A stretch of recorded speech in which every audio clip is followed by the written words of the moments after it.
मेरे साथ जुड़ने के लिए धन्यवाद। जबकि हम अपने प्रार्थना जीवन को बनाने के बारे में बात कर रहे हैं और प्रेरित पौलुस के प्रार्थना जीवन और प्रार्थना के बारे में उनकी शिक्षाओं को अध्ययन करते आ रहे हैं। मैं रोमियो की पत्री अध्याय 8 के 26 पद से 28 तक पढ़ना चाहता हूँ, जहाँ प्रेरित पौलुस ऐसे लिखते हैं, इसी रीति से आत्मा भी हमारी दुर्बलता में सहायता करता है, क्योंकि हम नहीं जानते कि प्रार्थना किस रीति से करना चाहिए, परंतु आत्मा आप ही ऐसी आहें भर भर कर जो बयान से बाहर है हमारे लिए विनती करता है। और मनों को जांचने वाला जानता है कि आत्मा की मनसा क्या है, क्योंकि वह पवित्र लोगों के लिए परमेश्वर की इच्छा के अनुसार विनती करता है। और हम जानते हैं कि जो लोग परमेश्वर से प्रेम रखते हैं उनके लिए सब बातें मिलकर भलाई ही को उत्पन्न करती है, अर्थात उन्हीं के लिए जो उसकी इच्छा के अनुसार बुलाए हुए हैं। कितने अद्भुत वचन है।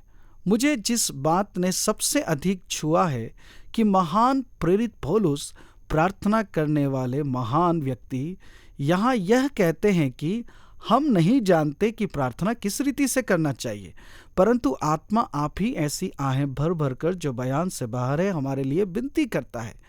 मेरे लिए ये बात अनूठी है कि प्रेरित पौलुस सब लोगों से कहते हैं कि हम नहीं जानते कि प्रार्थना किस रीति से करनी चाहिए, और मैं सोचता हूँ कि वे यहाँ इस बिंदु को उठा रहे हैं कि हम सबको इस बात की सबसे अधिक आवश्यकता है कि हम सब पवित्र आत्मा से भर जाएं, उनके मार्गदर्शन को पाएं और उनसे सामर्थ्य पाएं यदि हमें प्रभावशाली प्रार्थना करने वाला व्यक्ति बनना है। तो इस अध्याय में प्रेरित पौलुस की शिक्षा के आधार पर यह स्पष्ट है कि जो सच्चे मसीह हैं, जो भी वास्तव में यीशु पर विश्वास करने के द्वारा परमेश्वर के निकट आए हैं, जिन्होंने यीशु को अपना उद्धारकर्ता और प्रभु स्वीकार किया है, जिनके अंदर पवित्र आत्मा वास करता है, जैसा कि इसी अध्याय के 9 पद में हम पढ़ते हैं, परंतु जबकि परमेश्वर का आत्मा तुम में बसता है तो तुम शारीरिक दशा में नहीं परंतु आत्मिक दशा में हो।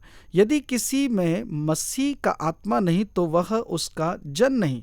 तो पौलुस इस बात को अच्छे से जानते थे कि जिस किसी ने यीशु को उद्धारकर्ता और प्रभु के तौर पर स्वीकार किया है, पवित्र आत्मा उस विश्वासी में वास करता है।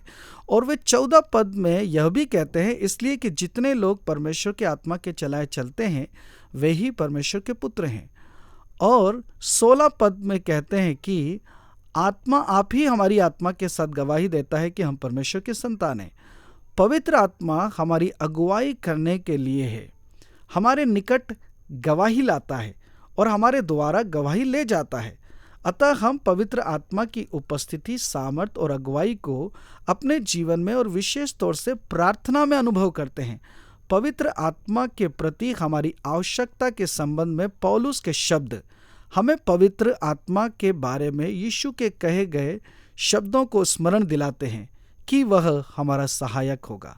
अतः हमें स्वयं से यह पूछना चाहिए कि यदि प्रेरित पौलुस को प्रभावशाली प्रार्थना करने के लिए पवित्र आत्मा की आवश्यकता थी, तो हमें कितनी अधिक पवित्र आत्मा की आवश्यकता होगी।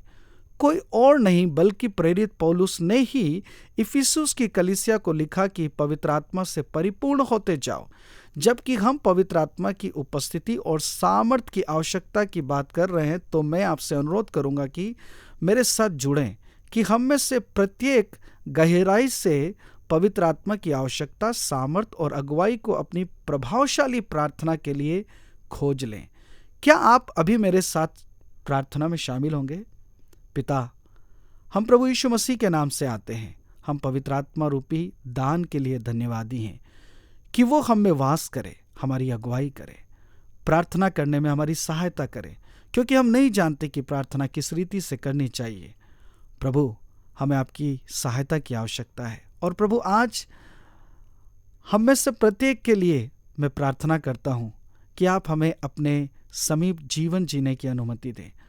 और मैं रोमियो 15 से आज आपके लोगों के जीवन में इस आशीष के लिए प्रार्थना करता हूं। परमेश्वर जो आशीष का दाता है, तुम्हें विश्वास करने में सब प्रकार के आनंद और शांति से परिपूर्ण करे कि पवित्र आत्मा की सामर्थ से तुम्हारी आशा बढ़ती जाए। आमीन।